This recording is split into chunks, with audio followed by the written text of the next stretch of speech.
Spanish TV show এল চিরিনগুইতোতে দেওয়া এক সাক্ষাৎকারে ক্রিস্টিয়ানো রোনালদো বলেছেন, আমি সর্বকালের সেরা সম্পূর্ণ খেলোয়াড়, আমাকে অসম্পূর্ণ বলা হবে মিথ্যা।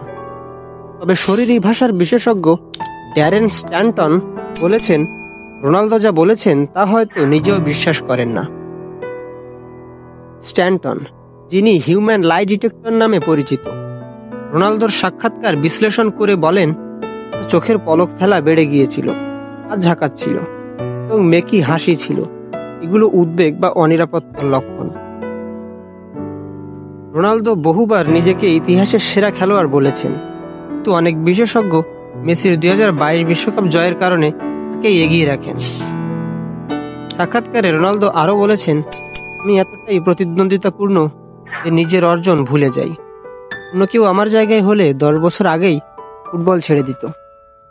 তবে স্ট্যান্টনের দাবি, রোনালদোর শরীরী ভাষা বলছে সে পুরোপুরি আত্মবিশ্বাসী নয়, সে মনে করে যে সে যথেষ্ট সম্মান পাচ্ছে না। বিতর্ক নিয়ে আপনার কি মতামত?